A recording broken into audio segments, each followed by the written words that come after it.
আসসালামু আলাইকুম এভরিওয়ান, সবাইকে স্বাগত জানাচ্ছি আজকের ক্লাসে। আশা করছি সবাই ভালো আছো। আজকে আমরা আলোচনা করব গণিতের একটি খুবই গুরুত্বপূর্ণ অধ্যায়, পরিমিতি। নবম দশম শ্রেণীর সাধারণ গণিতে এই অধ্যায়টি বোর্ড পরীক্ষার জন্য খুবই গুরুত্বপূর্ণ, কারণ প্রতি বছরই এই অধ্যায় থেকে প্রত্যেক বোর্ডে একটি করে প্রশ্ন আসে। এছাড়াও আমাদের ভবিষ্যতে চাকরি পরীক্ষার ক্ষেত্রেও এই অধ্যায়টি আমাদের জন্য খুবই গুরুত্বপূর্ণ।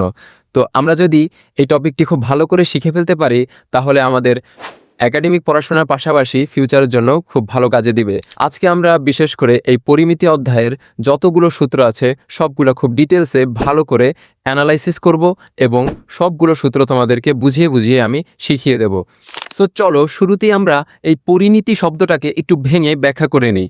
এই পরিণীতি শব্দটাই হচ্ছে দুটি অংশে বিভক্ত, একটি হচ্ছে পরি এবং দ্বিতীয়টি হচ্ছে মিতি। পরি মানে বোঝায় আমাদের চারপাশ এবং মিতি মানে বোঝায় পরিমাপ। তো অর্থাৎ আমাদের চারিপাশে যে সকল বস্তুর কাঠামো রয়েছে, আমরা যদি একটু লক্ষ্য করি, বিভিন্ন কাঠামোর বিভিন্ন জ্যামিতিক প্যাটার্নের বস্তু আমরা দেখতে পাই। যেমন ধরো গাড়ির চাকা, সেটি বৃত্তাকার। যেমন মনে করো এই বোর্ডটি, এটি আয়তকার। এছাড়াও আরও বিভিন্ন ধরনের আকার আমাদের চারিপাশে রয়েছে। সেই প্যাটার্নগুলো বা সেই কাঠামোগুলো পরিমাপ করার সেই পদ্ধতিকেই মূলত বলা হয় পরিমিতি।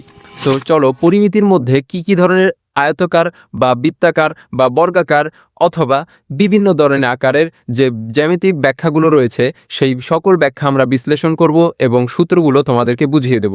তো চলো দেখে নেই এই অধ্যায়ের মধ্যে জ্যামিতিক কোন কোন প্যাটার্ন রয়েছে। সেগুলো হচ্ছে 1 নম্বরে ত্রিভুজ, 2 নম্বরে চতুর্ভুজ, 3 নম্বরে বহুভুজ,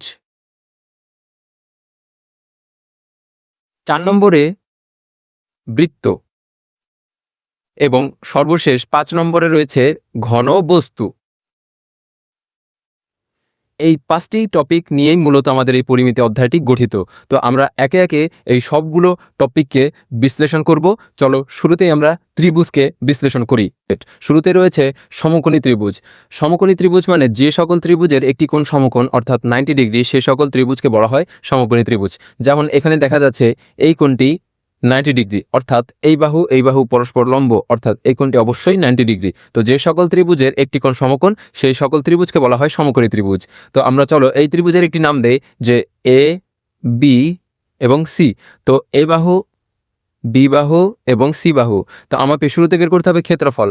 সমকোণী ত্রিভুজের ক্ষেত্রফলের ফর্মুলা হচ্ছে হাফ ইন্টু ভূমি গুণ উচ্চতা। ভূমি হচ্ছে কোনটি? এখন প্রশ্ন হচ্ছে এখানে ভূমি কি এটি হবে না এটি হবে, সেটা ডিপেন্ড করবে অন্তর্ভুক্ত কোণের উপর। তো মনে করি এটি হচ্ছে আমাদের অন্তর্ভুক্ত কোণ, অর্থাৎ এই বাহুটি হবে আমাদের ভূমি।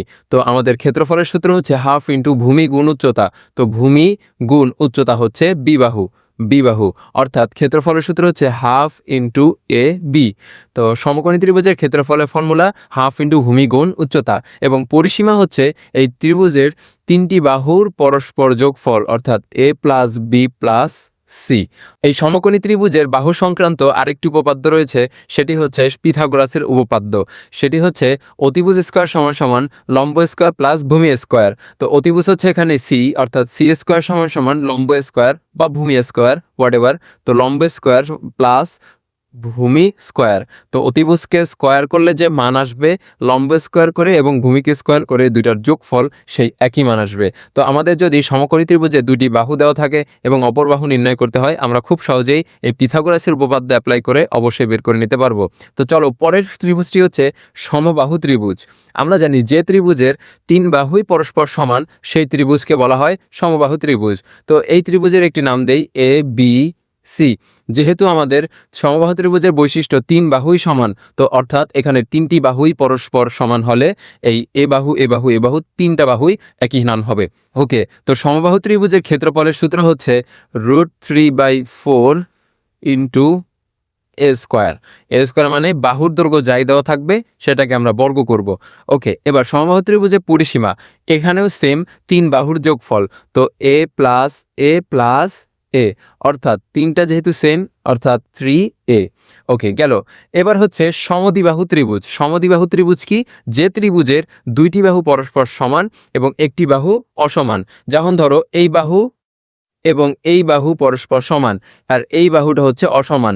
তো এই ত্রিভুজের নাম যদি এবিসি দেই, তো এই এবিসি সমদ্বিবাহু ত্রিভুজের ক্ষেত্রফলের সূত্র হবে b/4 into √4 into a square minus B square.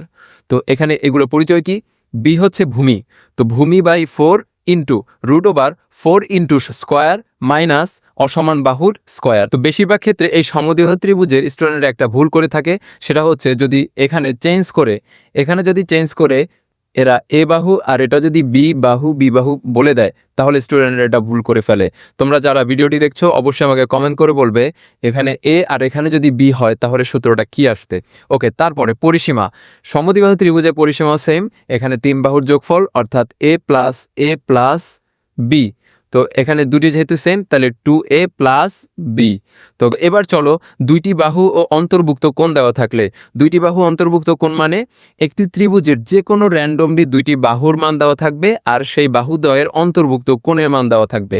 যেমন ধরো এই ত্রিভুজের একটা নাম দেই A B C.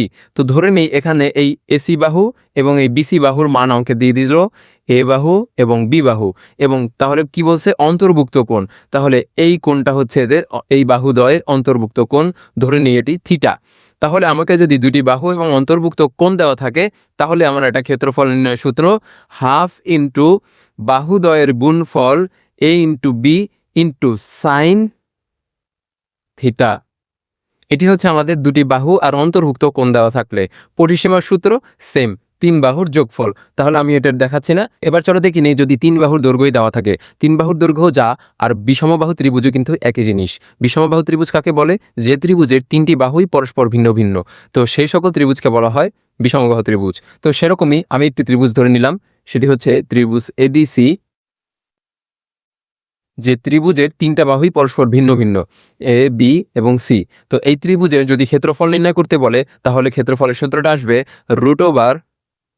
√s into S minus A into S minus B into S minus T. এখন প্রশ্ন হচ্ছে এখানে এস মানে কি? দেখো, আমরা অলরেডি পরিসীমা সম্পর্কে জেনে ফেলেছি। পরিসীমার অর্ধেক করলে যে মান পাওয়া যায় সেটাই হচ্ছে মূলত এস, অর্থাৎ অর্ধ পরিসীমা। তো দেখে নি চলো এটা কিভাবে বের করব। তো পরিসীমা বের করার ফর্মুলা হচ্ছে এ প্লাস বি প্লাস সি। তো এই পরিসীমাকে প্রকাশ করা হয় হচ্ছে 2s দ্বারা। তো এখানে আমরা এস এর মান বের করব, অতএব এস সমান সমান A plus B plus C by 2, অর্থাৎ এই এস মানে হচ্ছে অর্ধ পরিসীমা।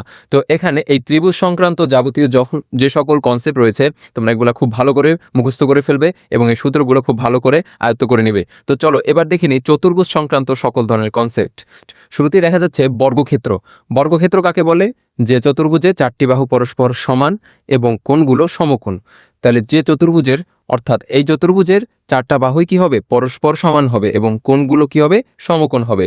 সমকোণ মানে কত ডিগ্রি? 90 ডিগ্রি। ওকে, তো এই এবিসিডি চতুর্ভুজের বা বর্গক্ষেত্রের বাহুর দৈর্ঘ্যগুলো কি হবে? সমান হবে। তাহলে ধরে নেই বাহুর দৈর্ঘ্যগুলো হচ্ছে এ, তাহলে সবগুলো বাহুর দৈর্ঘ্য সমান। তাহলে বর্গক্ষেত্রের ক্ষেত্রফলের সূত্রটা হচ্ছে বাহুর দৈর্ঘ্যের স্কয়ার। বাহুর দৈর্ঘ্যের স্কয়ার, যদি বাহুর দৈর্ঘ্য 5 দেওয়া থাকে তাহলে 5কে স্কয়ার করব 25 এরকম। ওকে, তারপর পরিসীমার সূত্র হচ্ছে বাহুর দৈর্ঘ্য সবগুলো যোগফল, অর্থাৎ 4টা যেহেতু এই জন্য 4a। এবার কর্ণ। বর্গক্ষেত্রের কর্ণের দৈর্ঘ্য দুটোই পরস্পর সমান। বর্গক্ষেত্রের কর্ণের দৈর্ঘ্যকে প্রকাশ করা হয় ডি দ্বারা। ওকে, বর্গক্ষেত্রের কর্ণ হচ্ছে কোনগুলো? এটা আর হচ্ছে এটা। তো এই বর্গক্ষেত্রের কর্ণের দৈর্ঘ্যকে প্রকাশ করা হয় ডি দ্বারা এবং ডি এর মান নির্ণয় হচ্ছে √2 ইন্টু বাহুর দৈর্ঘ্য এ। তাহলে আমরা বর্গক্ষেত্রের কনসেপ্টগুলো ক্লিয়ার হলাম। চলো এবার দেখা না যাক আয়তক্ষেত্র। আয়তক্ষেত্র কাকে বলে? যে চতুর্ভুজের বিপরীত বাহুগুলো পরস্পর সমান এবং কোণগুলো সমকোণ, তাকে বলা হয় আয়তক্ষেত্র। তো আয়তক্ষেত্রের আমরা একটা নাম দিলাম এ বি সি ডি। তাহলে এই এবি বাহুর সমান ডিসি বাহু, বিসি বাহুর সমান এডি বাহু। ওকে, তো এই বড় বাহুটাকে বলা হয় হচ্ছে দৈর্ঘ্য আর ছোট বাহুটাকে বলা হয় প্রস্থ। তো ধরে নিই দৈর্ঘ্য সমান হচ্ছে এ আর প্রস্থ সমান বি। তাহলে ক্ষেত্রফলের সূত্র হচ্ছে দৈর্ঘ্য গুণ প্রস্থ, অর্থাৎ এ গুণ বি। ওকে, তারপর পরিসীমা। আয়তক্ষেত্রের পরিসীমার সূত্র হচ্ছে এই দেখো, এই বাহু আর এই বাহু যেহেতু সমান তাহলে এ, আবার এই বাহু আর এই বাহু যেহেতু সমান তাহলে এটাও বি। ওকে, তাহলে পরিসীমার সূত্র কি? এই 4 বাহুর যোগফল, যেহেতু এখানে দুটো এ তাহলে 2a, তারপর প্লাস এই বি দুটো, তার মানে 2b, অর্থাৎ 2 কমন নিলে 2 ইন্টু এ প্লাস বি। তাহলে এটি গেল পরিসীমা। এবার আসো কর্ণের দৈর্ঘ্য। আয়তক্ষেত্রের কর্ণের দৈর্ঘ্য হচ্ছে এটা আর এটা। তো আয়তক্ষেত্রের কর্ণের দৈর্ঘ্য নিন, ফর্মুলা হচ্ছে D equals to root over দৈর্ঘ্য স্কোয়ার প্লাস প্রস্থ স্কোয়ার। তো এটা হচ্ছে আয়তক্ষেত্রের বৈশিষ্ট্য। আয়তক্ষেত্রেও কিন্তু কর্ণের দৈর্ঘ্য দুটোই কি সেম। বর্গক্ষেত্র এবং আয়তক্ষেত্র এই দুটোর ক্ষেত্রে শুধুমাত্র কর্ণের দৈর্ঘ্য সেম হয়। ওকে, এবার পরবর্তীতে আসো রম্বস। রম্বস আর বর্গক্ষেত্র এই দুটি হচ্ছে মোটামুটি একই, শুধুমাত্র কিছু পার্থক্য রয়েছে। সেগুলো কি, রম্বসের কর্ণের দৈর্ঘ্য ভিন্ন আর কোণগুলো সমকোণ নয়, বাকি সব বর্গের মতো সমান। আমরা একটা নাম দেই, ধরো এ বি সি ডি। তো এই এবিসিডি রম্বসের কর্ণের দৈর্ঘ্য দুটি হচ্ছে বিবি এবং এসি। তো এই একটি কর্ণকে নাম দিলাম কর্ণ 1 সমান সমান ধরলাম D1 এবং কর্ণ 2 সমান সমান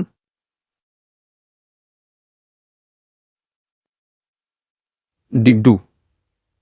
তো আমরা কি বুঝলাম, বর্গ এবং রম্বস দুটি সেম, শুধু পার্থক্য কোথায়? পার্থক্য শুধু কোণে আর হচ্ছে কর্ণে।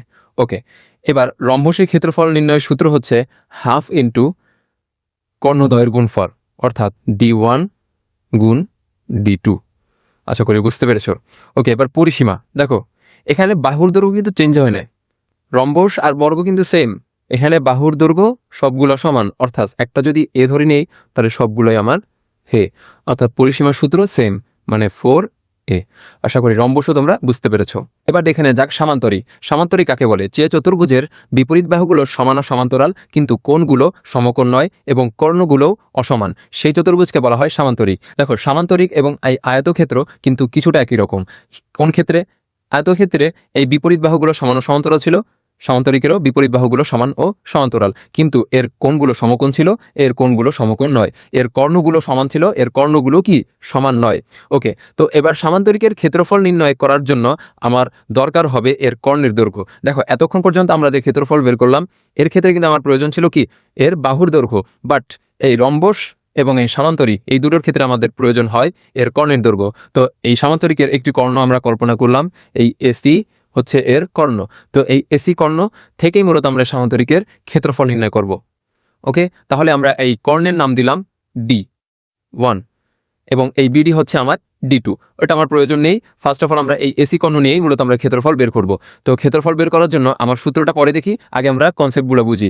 তো এখানে এই এডি কর্ণ এই এবিসিডি সামান্তরিককে দুটি ত্রিভুজে কনভার্ট করেছে। আমরা যদি এই নিচের ত্রিভুজটি লক্ষ্য করি, তাহলে এই ত্রিভুজের উচ্চতা যদি আমরা দিই, তাহলে এই উচ্চতা অবশ্যই এই সামান্তরিকের এই নিচের ত্রিভুজের সাথে 90 ডিগ্রি কোণে লম্বালম্বী অবস্থায় থাকবে। তো সেক্ষেত্রে এই উচ্চতাটির নাম আমরা দিলাম এইচ এবং এই ভূমি হচ্ছে আমার এ। তাহলে এই সামান্তরিকের ক্ষেত্রফলের সূত্র হচ্ছে ভূমি গুণ উচ্চতা।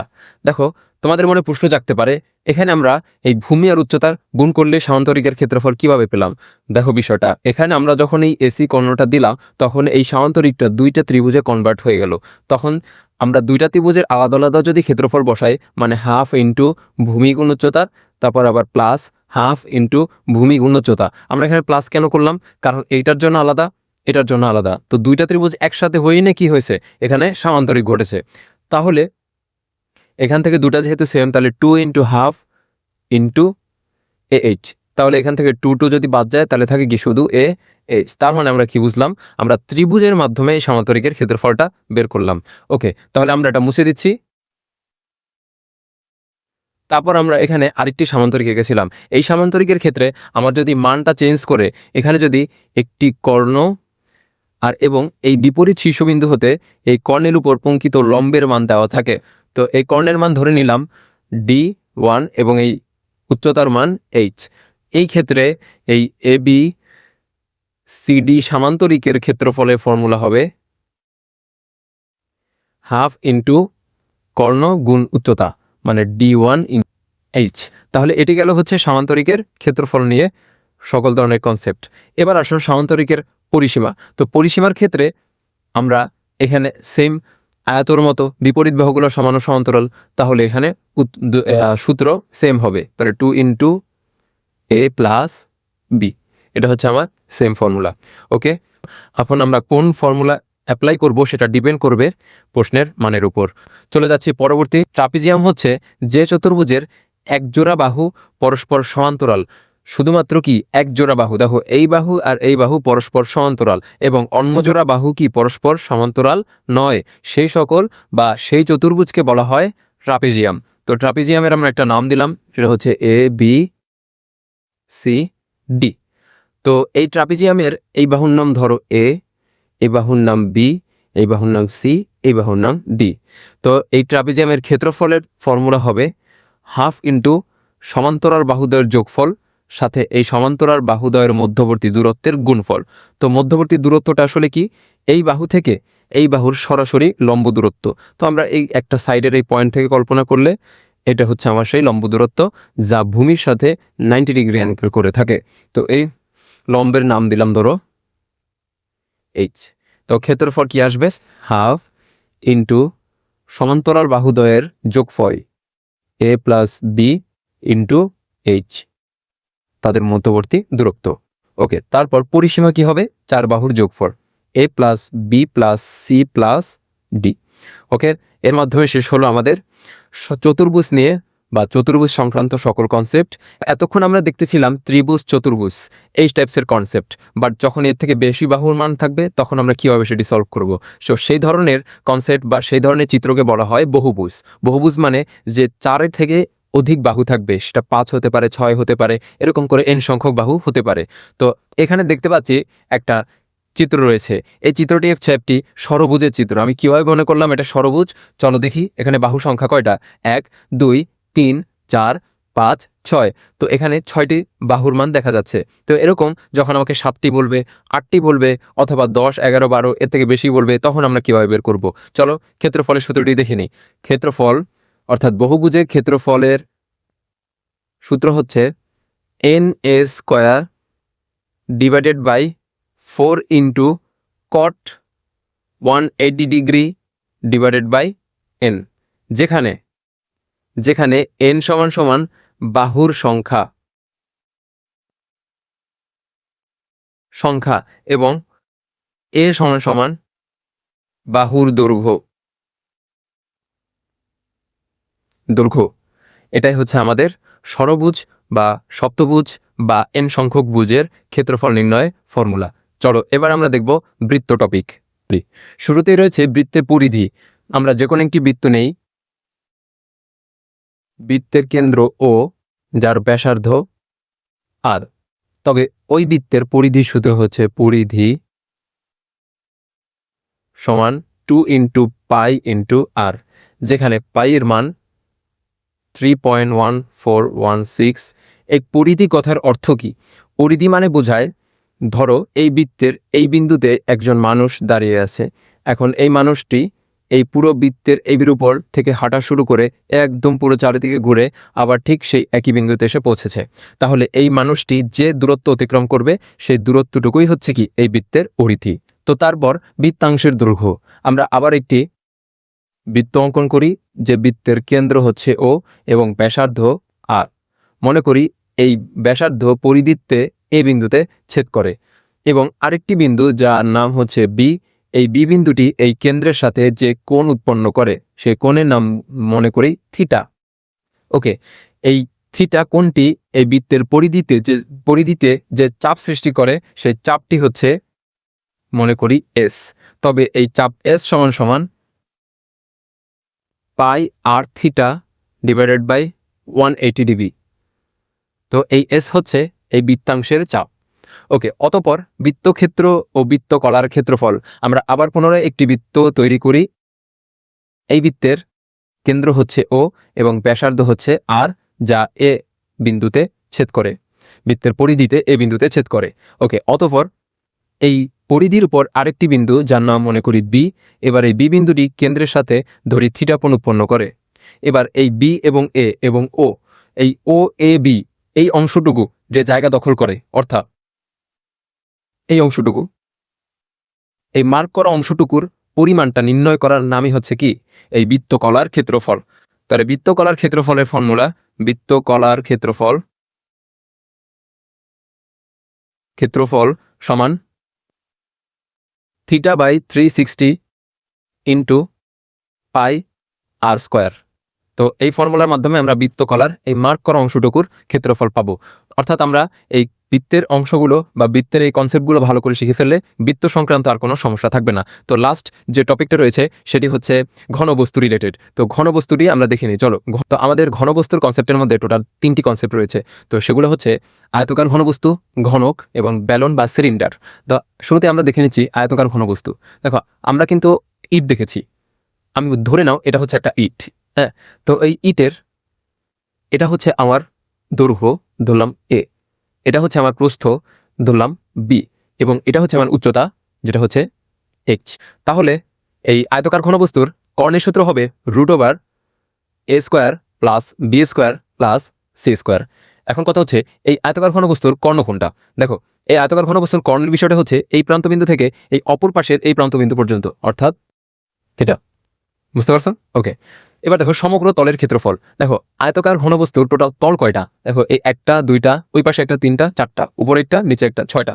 তাহলে এই 6টা তলের সমগ্র তলের সূত্রটি হচ্ছে 2 into AB plus BC plus CA।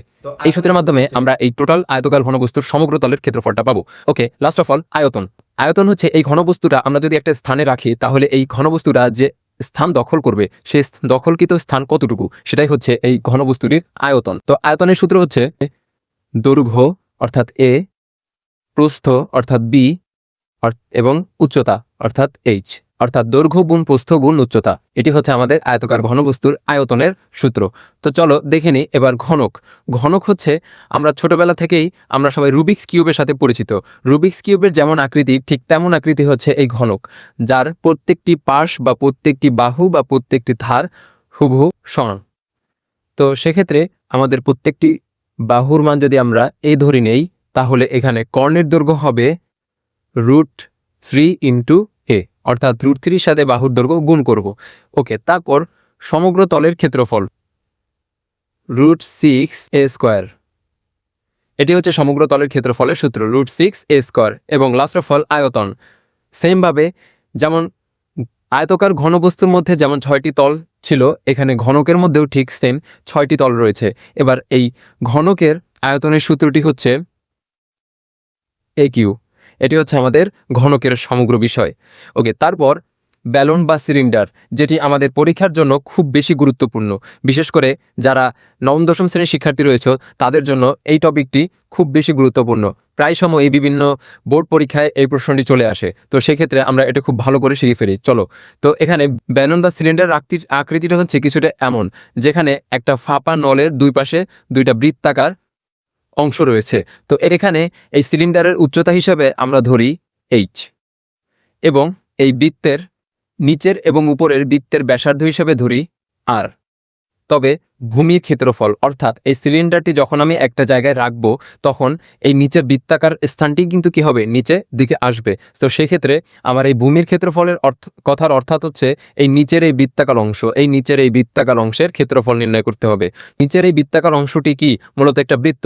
তো বৃত্তের ক্ষেত্রফলের সূত্র πr²। ওকে, তো এরপর হচ্ছে বক্রপৃষ্ঠের ক্ষেত্রফল। বক্রপৃষ্ঠের ক্ষেত্রফল হচ্ছে এই অংশটা, উপরে এবং নিচের অংশটুকু বাদ দিয়ে যে অংশটুকু থাকে মোড়ানো, সেই অংশটুকুর ক্ষেত্রফল 2πr/h। এটি হচ্ছে আমাদের এই বক্রপৃষ্ঠের ক্ষেত্রফল। অতঃপর সমগ্র তলের ক্ষেত্রফল, মানে এই নিচের অংশ, উপরের অংশ এবং সমগ্র তলের ক্ষেত্রফল 2πr/r+h। এটি হচ্ছে আমাদের সমগ্র তলের ক্ষেত্রফল। অতঃপর আয়তন। তো আয়তনের সূত্রটি হচ্ছে πr²h। এটি হচ্ছে আমাদের আয়তনের সূত্র। তো এরই মাধ্যমে আমাদের পরিমিতি অধ্যায়ের সকল সূত্র শেষ হয়ে গেল।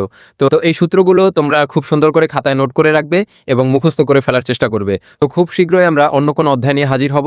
তো ততক্ষণ পর্যন্ত আমাদের সাথেই থাকবে, আমাদের চ্যানেলটি সাবস্ক্রাইব করবে, এবং ভিডিওটি ভালো লাগলে অবশ্যই একটি লাইক দিবে এবং তোমার মতামত অবশ্যই কমেন্ট সেকশনে জানাবে। তো আজকে এতটুকুই। আসসালামু আলাইকুম রহমতুল্লাহ।